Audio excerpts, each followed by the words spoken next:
A blessed Sunday morning to everyone, and we'll take a few minutes and as we gather together, gathering together from all over the place. And as is the custom, if you want to log in and type in and say hello, let us know where you're joining in from. It's a way for you to see the folks that you are connecting with as well, and the energy that you are sharing. It's going to be I think, a very exciting morning here. And there's faithful Roland from Hawaii. Aloha. Aloha. Where else are we tuning in from today?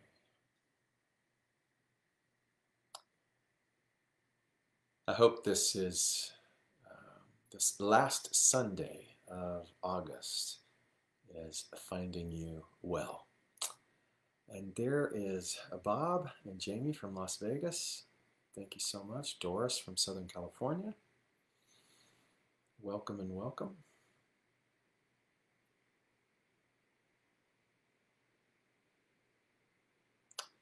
Yes, so as we were talking, it is that final Sunday in yet another month in this most extraordinary of years. And I'm enthusiastic to be able to share with you what is on my heart and what has come to me in this time. Hello, Eveline. Are you in New Orleans? Are you in Los Angeles? Hey, Lori. Lori from Toronto. Ah, Gigi. Oh my goodness, what a great warmth to see your name and your photo pop up. It's so beautiful to see you. So as more people log on and sign on, let us do what it is that we always do, and that is to create intentionality in our space, in our virtual gathering space. And so wherever you are, take a moment to breathe, whatever feels comfortable for you, but give some thought for the fact that wherever you are sitting, to allow your spine for this moment to be a little more straight than perhaps normal, to soften the forehead, to begin to breathe a little more deeply than you might be accustomed to. And all of this is just simply designed to bring some awareness to your body. And as you bring awareness to your body, you can also bring awareness to gratitude for the body, this instrument, this amazing instrument that you have been given, that your soul has chosen to come and to do this dance of humanity, and what a dance it is. And to acknowledge yourself for the fortitude, for the strength, for the resilience that you have mustered and that you have called forth in order to do this dance for all of these years on the planet. So give yourself some credit. Give yourself some credit for the milestones, the stops along the way, and the classroom of this human curriculum that oftentimes is not easy. And the fact that you have continued to show up time and again into that classroom, time and again, even when it might have appeared that no solution was at hand. And we can come to the realization that in spite of all of that, here we are. And so we can embrace the entirety of our journey. That we can begin to look out over the canvas of this life experience and know that in some way beyond human perception, there is a divine idea. There is a matrix of intelligence that is operating that we cannot see, but that we can feel, that we can experience when we allow ourselves to do exactly what it is that we are doing right now, and that is pausing, bringing awareness to this moment. And so we do so now, again, collectively, individually, and we create an invitation, and it is this, that all of that is divine wisdom, that all of that is the most profound experience of solution and ease. All of that which is health, healing, and wholeness. All of that which is the energy of prosperity and abundance. All of that which is the vibrancy of a loving heart. All of that is here now. And it is in you, as you, through you. So just say, welcome. Just say, I see you. Just say, I allow you. I allow you all of that divine virtue, all of that magnificent, unlimited potentiality and energy. Let it now rain freely through you from the crown of your head to the soles of your feet. May you take just the few minutes that we are together this morning to set aside any to-dos, any concerns or worries. You can pick them up later, but for right now, release them, set them aside,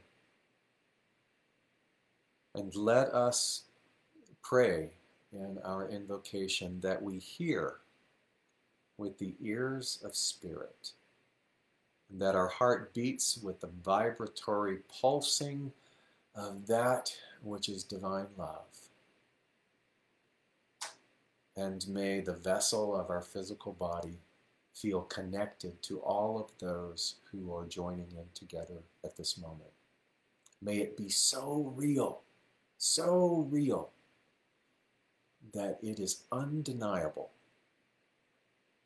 Undeniable.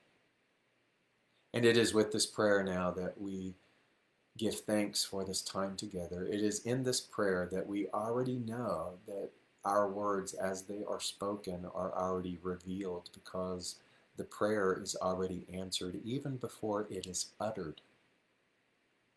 This is the knowingness of spirit. This is the knowingness of the cosmic field of potentiality. And for this knowingness and this experience, we say thank you, God.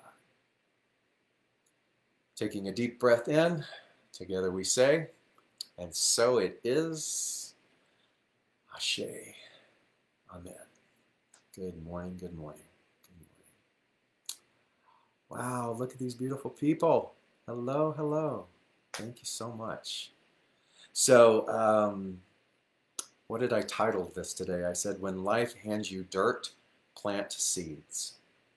I have to share with you the most profound impression that has landed in my heart and mind this past week.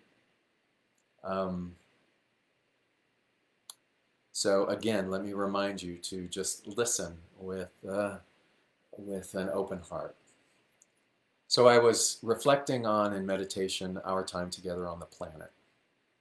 I was thinking about this time. I had spoken with dear friends who were really feeling the rawness of their vulnerability, and the scale of uncertainty had tipped more towards a sort of a defeatist energy than a hopeful energy. And I could feel it. It was palpable. It was even surging inside of me.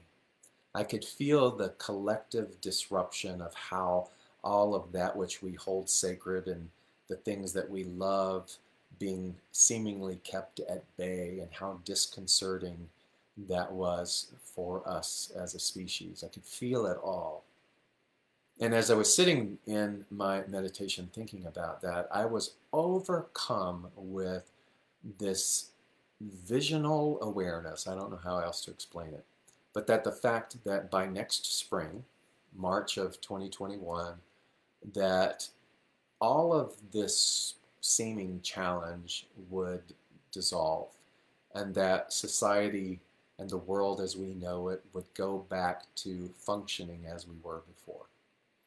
That when you looked at the time frame, that when we go back to March of this year of 2020 to March of 2021, that is a human year that we will have all been in this collective experiment.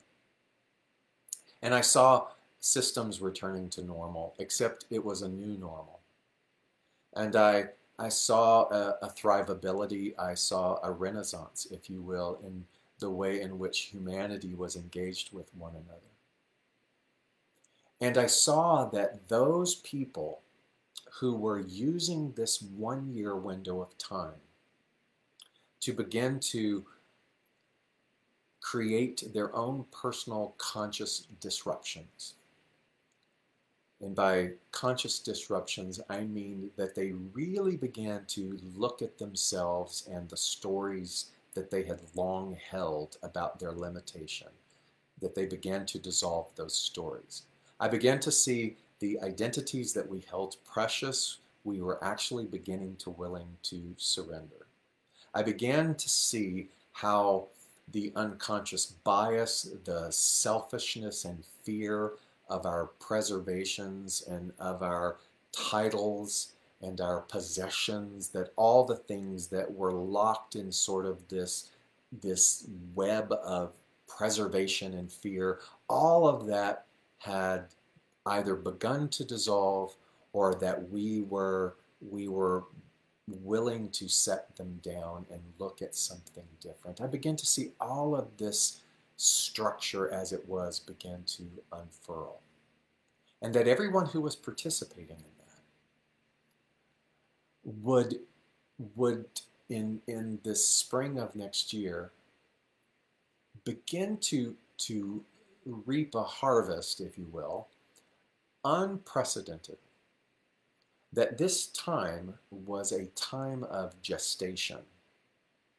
Gestation meaning that agricultural term. And so I am going to use the well-worn analogy of the seed soil plant one more time. But that what this time has done for us as a collective, as humanity, it has stripped the field. It has caused not just one country, not just one culture, but all countries and all cultures to strip the field and to begin to cultivate, starting from a fallow season to a fertile season. If you know what fallow is when agriculturally the farmers know to leave some soil alone for a while, to let that soil regenerate and replenish. And that cosmically, spiritually, that's what was necessary. That was the prayer that you and I as humanity prayed for. And here it is. That this time, as disconcerting, as uncertain as it is, was a divine answer to a cosmic prayer. And again, not just territorially, not just a subset geographically, but the world. And that as we all honored it, as we got out of the way all of our pleading and crying and wanting things to go back to the same, when we got through all of that, and we began to settle into what is mine to do, as we began to become advocates for others, as we began to be lifelines for others, as we began to see the long-held coverage of systemic racism, as we began to see what is necessary to move forward, as we begin to take ownership of being our brothers, our sisters, other humanity's keepers, as we begin to take greater responsibility than being in this isolated bubble of our own experience, as we begin to talk about hidden bias, as we begin to serve one another, as neighbors begin to help neighbor, that fallow soil began to germinate with seeds of something far more productive, things unimaginable that you and I as a global humanitarian species have ever experienced before. This vision, if you will, was so magnanimous. It said that anybody participating consciously in this collective nurturing of this new soil, again, will reap a harvest unlike anything that we as humans have ever experienced. And to pause and to be in awe of the power of how this has all come together. And that we are alive at this time for a reason. That we have incarnated in this space-time continuum, not by happenstance, but because we are the people that are capable of being the ones to bring this New Jerusalem, if you will, this renaissance, this awareness, this conscious up-leveling to fruition. You are a part of that. You are a part of that. And that if we continue to use this time to do our inner work, if we continue to use this time to scale off all of the burdens, if we become teachable, if we become willing to soften our hardened heart, if we really dive into what forgiveness means, if we really do become the Samaritan that reaches out, if we do set aside what's in it for me, and we look at it, what is in it for the we? When we take that on in this time, yes, as Noreen just said, the power of the pause. When we honor this, oh my God, oh my God, oh my God. But then what I also saw is that those who don't, those who actually dig their heels in deeper, those who try to protect what they have, those who try to continue to engage in name-calling and blaming, that come next spring, that the insurmountable odds will feel even more overwhelming. These were impressions. These were like, it was like watching a movie. That the people that are not taking advantage of this collective pause, that their suffering will continue. And it doesn't have to be. And so what do you and I do that? What do we do with that? What do we do? Because here we are, and if you look at the year as a quarter, you know, we're in the final quarter of this year. And then we will have the beginning of the next. And so we have this next window of time to amplify our devotion. What is it that we are still holding on to? What is it that we are still fearful of and fighting against? What identity are we still holding in sacrosanct that we are not willing to let dissolve? And that it's time to do our work. What is ours to do in service for the greater good? And to not fall asleep at the wheel. To look at this now as okay, this is what I've done so far. This has been my behavior. This is me. You know, as I look at that, I go, okay, here are the things that I was disgruntled about. Here is the way I allowed the collective consciousness to sort of suck me in to this worst case scenario. And I've seen some really sorrowful behavior. So here's what I have observed, and this is what I want to call to your attention to maybe help me with. You know, this is going to sound really like a wild juxtaposition, but in the animal world, we know that animals operate from instinct. Their instinct is so much more heightened and so much more in control of the way in which they do lives than we can understand. And that there are certain species where the mothers eat their young. And we as a human would look upon that activity as being horrified. Horrified. But if you understand the instinct of the animal world, that a mother would only do that, and again I have to lean towards the research of the behaviorist, the animal behaviorist in this regard, but the instinct is so acutely in tune with the fact that the young are diseased, or that there is something wrong with them, and that if the mother were to just let them die and leave them, that the carcass of that baby would lure predators. And so she actually consumes the child for the preservation of the whole.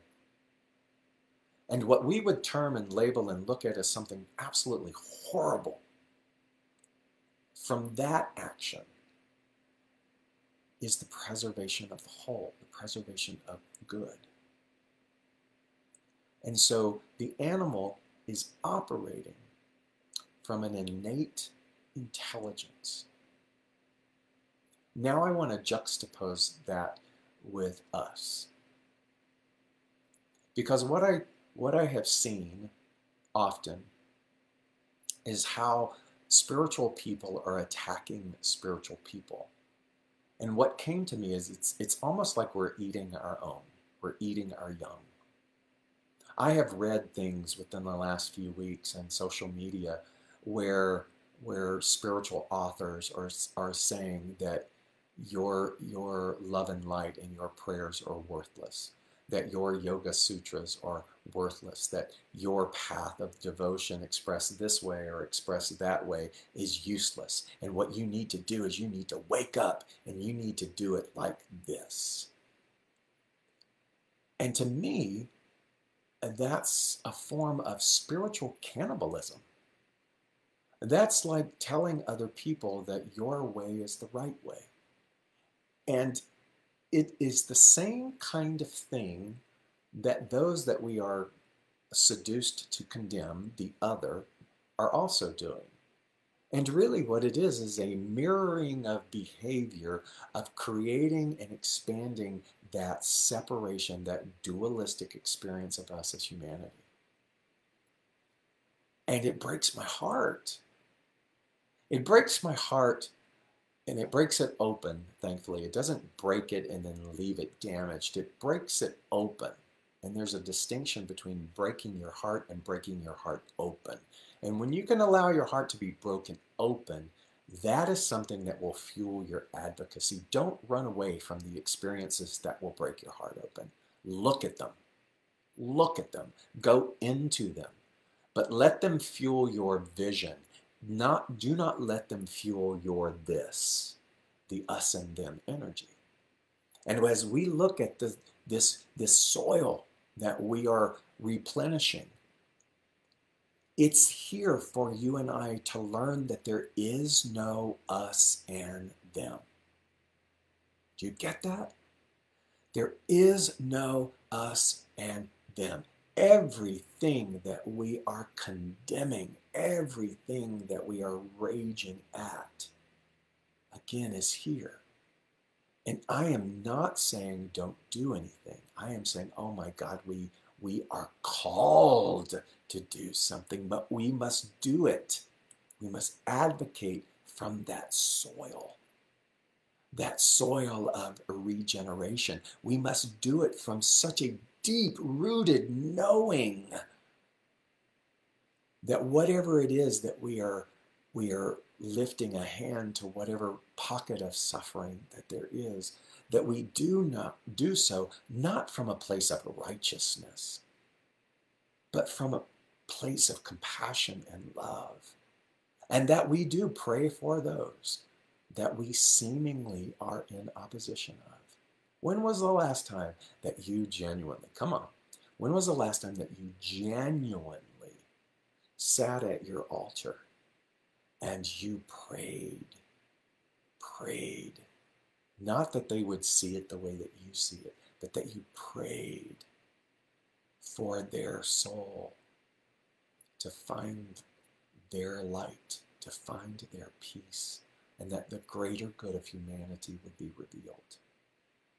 But too often we are using social media to just continue to browbeat and to condemn and to make fun of and to divide and to separate. And we find some momentary release of our own fear and anger. We find it and we use that as an outlet. And I'm saying, yes, you need an outlet, but let the outlet now become your stillness. Let your outlet not be spiritual cannibalism where you are just consuming everything and eating everything, because that's not inherent wisdom. That's pathological.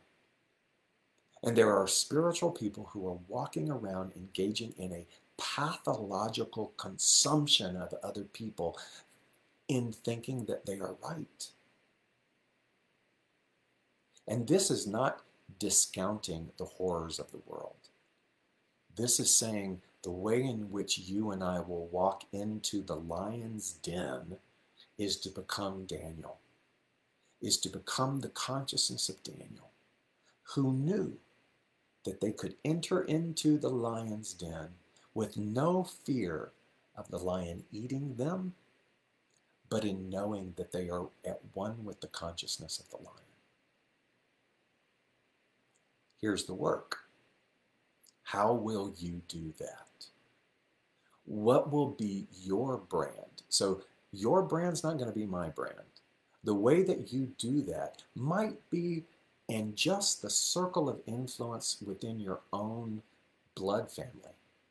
It might be your circle of influence in the stillness of your personal closet of meditation. It might be in the way in which you go onto neighborhood.com and you look and see how someone in your area might be in need, and you go and help that person, regardless of their political affiliation.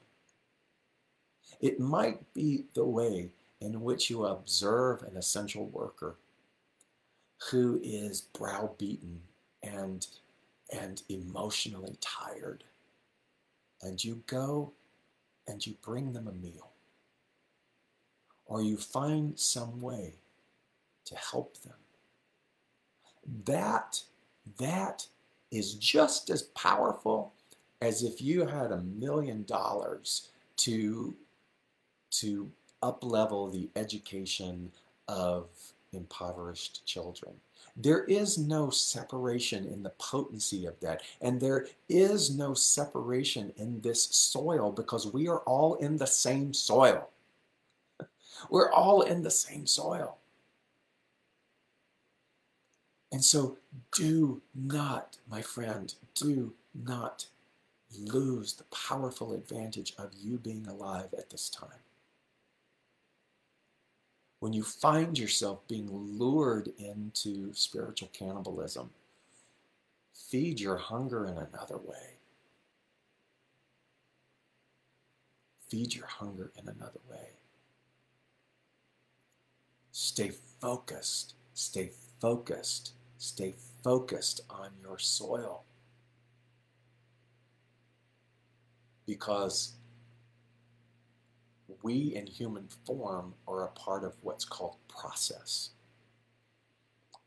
In the agricultural world, they say you can't hurry the harvest, even though spiritually the harvest is already here.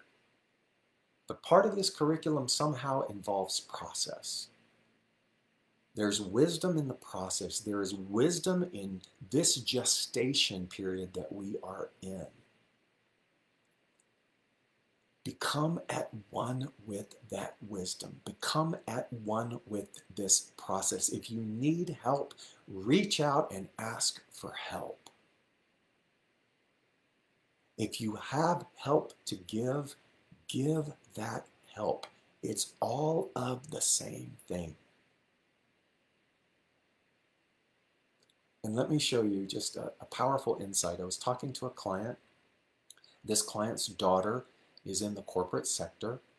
In that corporate sector, she has worked for years in trying to convince upper managements of corporations, industries, to take care of their people. And she said, but the pyramid has always been profit, property, people. Profit, what's the bottom line of the company? Property, meaning the aesthetic, the building, whatever it is that they need to do to have operations. And then the people came last. And it's the people who actually keep that industry, that corporation, that thing alive. But the profit was always at the top. It took the pandemic across the globe, not just a pocket of it, but across the globe, for people to work from home. And what this client's daughter is experiencing is more work than ever, because now these companies are reaching out and saying, I hear you. we're seeing that by letting these people work from home, letting them be with their families, letting them be with their children, no matter how chaotic it is with the children. But the fact that they don't have to drive for an hour and a half to come and sit in some cubicle and then drive an hour and a half home in bumper to bumper traffic. The fact that they can do their work, what they are beginning to uncover, and hear me, is that the profit is still there and that the profit is actually even rising.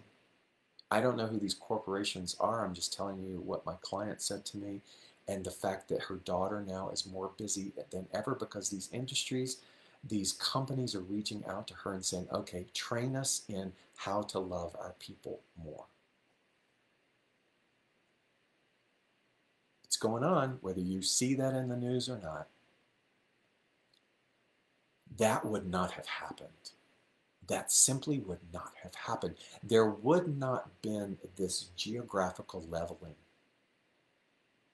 of this profit mindset, this commerce mindset, to stop and pause and to see that indeed nurturing their people, giving their people the time and the space to be with that which they love, that they can still reap a harvest.